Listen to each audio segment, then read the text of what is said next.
नमस्कार सभी को। आरआर हॉस्पिटल के यूट्यूब चैनल में आप सभी का स्वागत है।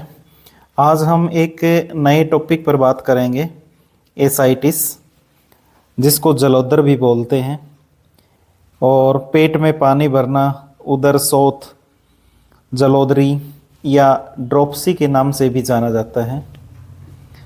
इसमें क्या होता है कि जो हमारी पेरिटोनियल कैविटी होती है उसमें जो सीरम द्रव्य होता है वो बहुत अधिक मात्रा में इकट्ठा हो जाता है, जिसको जलोदर कहा जाता है, एसाइटिस कहा जाता है।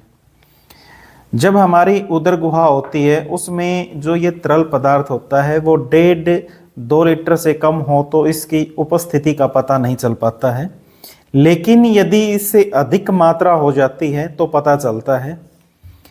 तो बात करें जलोदर की, एसाइटिस की, तो ये अपने आप में कोई रोग नहीं है, ये अन्य रोग का लक्षण है। तो इसके होने के क्या क्या कारण हैं उनका जिक्र करते हैं। तो सबसे पहला है कि लीवर या किडनी। जब हमारा लीवर है वो अंतिम अवस्था में पहुंच जाता है, सिरोसिस ऑफ द लीवर जिसको बोलते हैं वो हो जाता है, या फिर किडनी फेलियर कर जाती है हमारी, या कंजेस्टिव हार्ट फेलियर हो जाता है तो भी हो जाता है ये। रक्त प्रोटीन की, ब्लड में प्रोटीन की कमी हो जाती है तब हो जाता है। माल न्यूट्रिशन, कुपोषण होता है उसमें भी होता है। जब हमारा पेनक्रियाज है और पित्त के जो रोग हो जाते हैं उसकी वजह से भी हो जाता है। कैंसर में भी होता है ये। और जो स्प्लिन है हमारी, प्लीहा, तिल्ली होती है, उसके रोग हो जाए तो भी होता है। लंग्स में प्रॉब्लम होती है उसकी वजह से भी होता है। तो इसके साथ साथ जब जो ये एसाइटिस होता है, जो ये द्रव्य होता है, यदि इसके साथ साथ जो ब्लड युक्त भी पदार्थ इकट्ठा होने लगे, यानी कि उसके साथ ब्लड भी आने होता है इकट्ठा, तो उसको बोलते हैं हीमोपेरिटोनियम।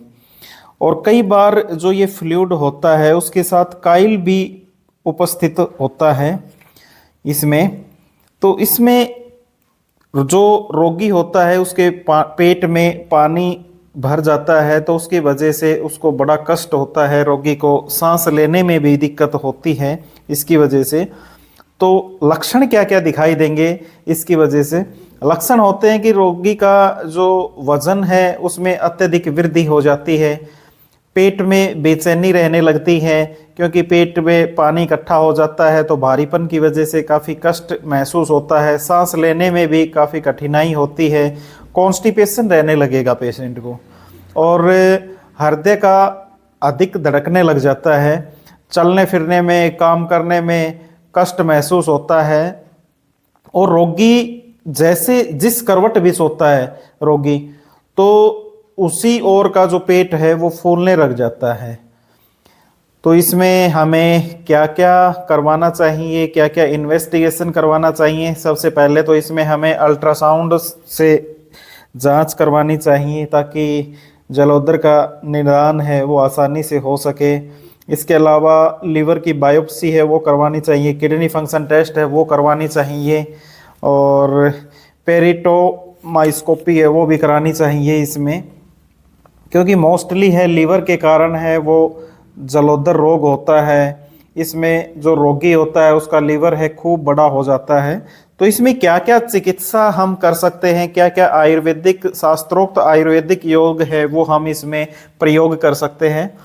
तो इसमें सबसे पहले दे पेशेंट को जलोदरारी रस, 1 टैबलेट दे 24 घंटे में एक बार जलोदरारी रस। कोई भी रस की औषधि होती है वो शहद के साथ देनी होती है, शहद में मिला करके दे, विरेचन का काम करेगी। दूसरा, इसमें हम कुछ अर्क देते हैं, अर्क जैसे पुनर्नवा का अर्क है, मकोई का अर्क है, कासनी का अर्क है, ये सभी अर्क हैं वो हम 1-1 चम्मच, तीनों के 1-1 चम्मच सुबह से हम देते हैं। साथ ही रोगी का इसमें हम विरेचन करवाते हैं। विरेचन के लिए हम गुड़ हरितकी देते हैं इसमें, इसमें मरीज को भोजन कम देना होता है, मट्ठा दे सकते हैं, दूध, देसी गाय का दूध। दूध और मट्ठा अगर कभी भी जिक्र हो तो उसमें हम देसी गाय का दूध है उसको प्रेफरेंस देते हैं। अगर ये अर्क ना हो तो हम यहाँ पर पुनर्नवासव भी दे सकते हैं। और गुड़ हरितकी है, इसकी जगह हम सुख विरेचन वटी भी यूज़ कर सकते हैं, या फिर इसमें हम इच्छा वेदी रस है वो भी हम इसमें यूज कर सकते हैं।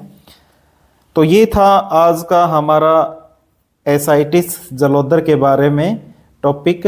धन्यवाद।